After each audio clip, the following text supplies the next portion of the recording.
Vous faites très bien de nous rejoindre sur Afro Info D143. Dans cette production, nous revenons sur les performances des joueurs congolais du week-end dernier. Yohan Wissa était buteur avec Brentford en première ligue anglaise. En Belgique, Joris Kayembe était passeur décisif. On reviendra également sur la performance et la qualification historique du tout-puissant Mazembe avec au passage les buts de Joël Béa et Philippe Kinzumbi. Restez avec nous, on revient avec plus de détails.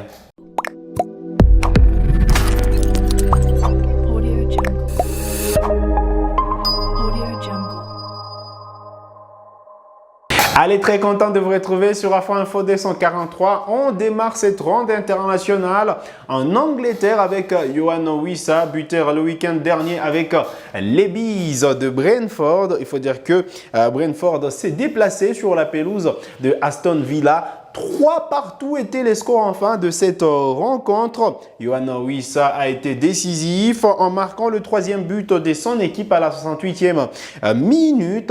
À 10 minutes de la fin, les Congolais cédera à sa place. Et donc, les Bees sont revenus justement avec un petit point de la pelouse de Aston Villa. Des bons augures pour l'attaquant congolais qui a retrouvé beaucoup plus son efficacité après la dernière Coupe d'Afrique des Nations. Il a porté son total à 8 buts marqués en Première Ligue depuis les débuts de la saison. Et donc, Wissa a déjà battu son record de nombre de buts marqués avec Brentford sur une saison. On reste en Angleterre pour parler des autres Congolais. Il faut dire qu'en Première Ligue, toujours, Luton de Pelly à Panzou a eu raison de Bournemouth, 2-1, alors que justement Luton était resté sur le banc, alors que Pelly Panzou était sur le banc tout au long de la rencontre. Toujours en Angleterre, cette fois en deuxième division, Watford a fait 0 partout avec Preston North End. Troisième nuit d'affilée en championship pour Edo Kayembe, le milieu de terrain congolais. Il faut dire qu'il était titulaire dans cette rencontre. C'est là la bonne nouvelle. Avant de céder à sa place à la 62e minute des jeux, Watford reste 14e au classement après 41 journées du championnat. Et donc, Watford ne peut pas prétendre à la montée en première division la saison prochaine. Toujours en deuxième division, West Bromwich de Grady à Diangana a fait 2 partout face à Stoke City. Nouvelle passe décisive pour Grady Diangana pour l'ouverture du score à la 24e minute dans cette rencontre. Bonne nouvelle donc pour l'attaquant international congolais qui a délivré sa 8e passe décisive de la saison en championship.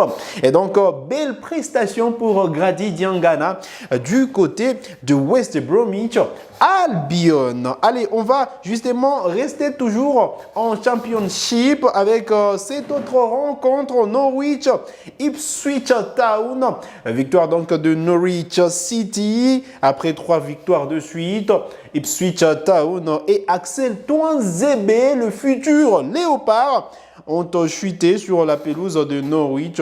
Le défenseur congolais a joué la rencontre seulement 62 minutes des jeux. Voilà donc l'essentiel à retenir sur la prestation de joueurs congolais. En Angleterre, on file en Italie. Nous sommes en deuxième division à l'occasion de la 32e journée de série B. La formation de Bari a été battue par l'US Cremonense 1-2. Charles Piquel et ses coéquipiers ont renoué avec la victoire après 2 défaites d'affilée. Le milieu congolais n'était pas titulaire, mais il est monté justement à la 46e minute des jeux. Donc 46 minutes, on va dire justement Il a disputé la seconde période de cette rencontre, le milieu défensif congolais Charles Pickel. En Allemagne, en Bundesliga, il a failli délivrer une passe décisive. Malheureusement, le Guinéen Serhou Guirassy n'était pas efficace sur cette action-là. Silas Katompa a justement participé au succès de Stuttgart devant Dortmund 0 contre 1. Victoire donc de Stuttgart en déplacement. Silas Katompa n'était pas titulaire. Il est monté à la 85e minute. Et comme je l'ai dit, voilà, l'attaquant congolais allait être passeur décisif.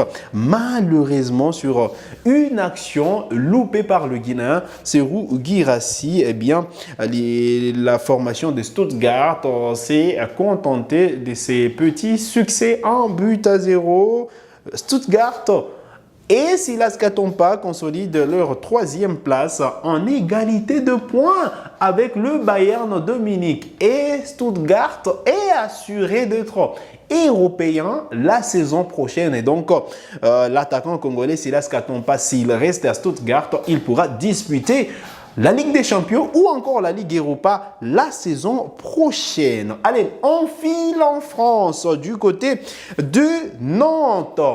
Défaite des Moutoussamy et les Canaries à domicile, 1 contre 3 devant Lyon, alors que Nantes était, voilà, la formation de Nantes était première à ouvrir les scores et donc les coéquipiers de Samuel Moutoussamy se sont fait remonter au score par l'Olympique lyonnais. Eh bien, Moutoussamy, le milieu défensif congolais, n'était pas titulaire dans cette rencontre. Malheureusement, il est entré à la 86e minute des jeux. Alors, du côté des Montpellier, victoire 2-0 devant le FC Lorient. Les défenseurs latéral droit congolais, Gédéon Kaloulou, est resté toute la rencontre sur le banc. Allez, c'est pas la bonne nouvelle côté Gédéon Kaloulou. Depuis son retour de la Coupe d'Afrique des Nations, on sent qu'il a perdu son influence.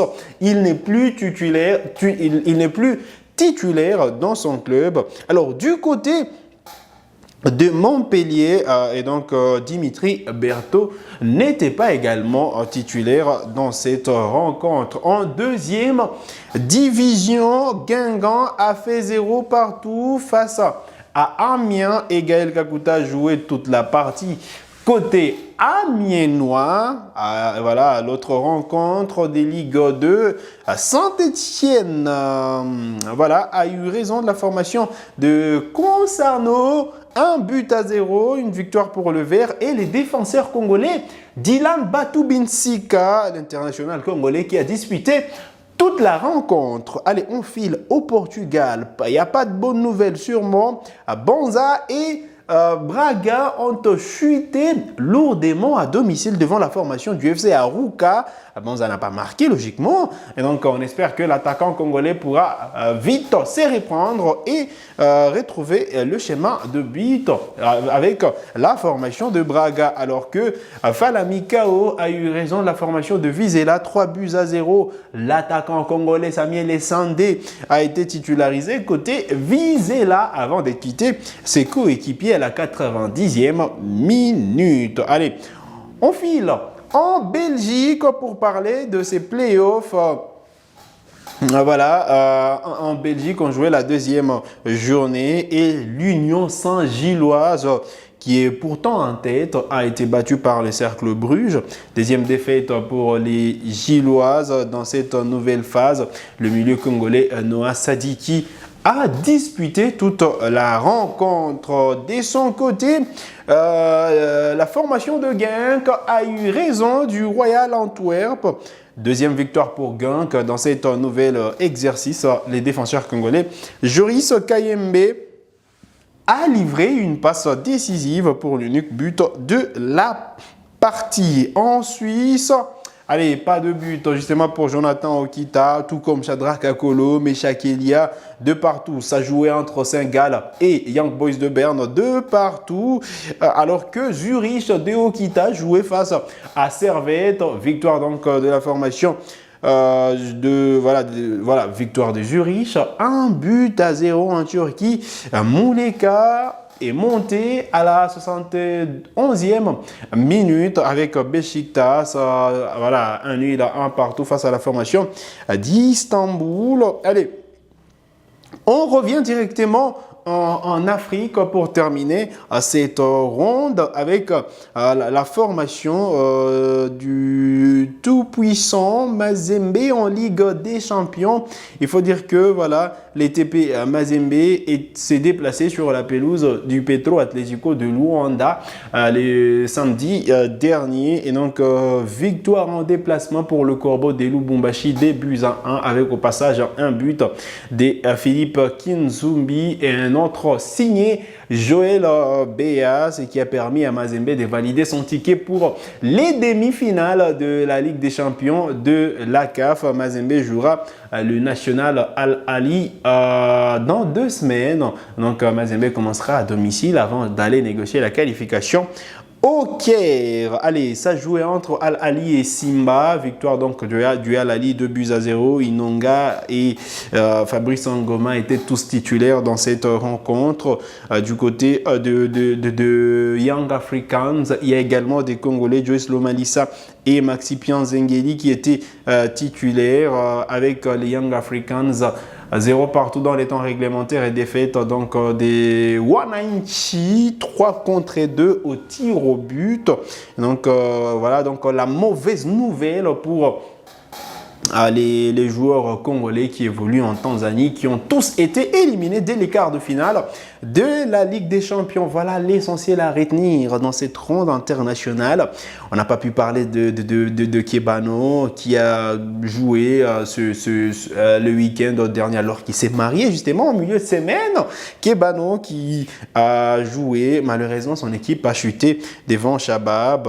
Donc Al Jazeera a perdu 2-3 devant la formation de Shabab. Ont joué la 17e journée du championnat de première division aux Émirats Arabes Unis. Allez, en Russie, on va revenir justement pour terminer vite avec les quelques performances. Il faut dire que Théo Bongonda, la bonne nouvelle, il a retrouvé les terrains et a fait son entrée à la 64e minute lors de la rencontre Dynamo Moscou et les Spartak Moscou. Victoire du Spartak 2-1. Et donc, Bongonda a retrouvé le terrain. Et donc, voilà l'essentiel à retenir en ce qui concerne cette ronde internationale. Vous avez des questions, laissez-les nous en commentaire. On se fera le plaisir de vous répondre. Vous êtes nouveau à la chaîne, cliquez sur s'abonner, activez la cloche des notifications pour ne manquer aucune de nos prochaines publications. Likez cette vidéo si elle vous a plu et merci de nous avoir suivis.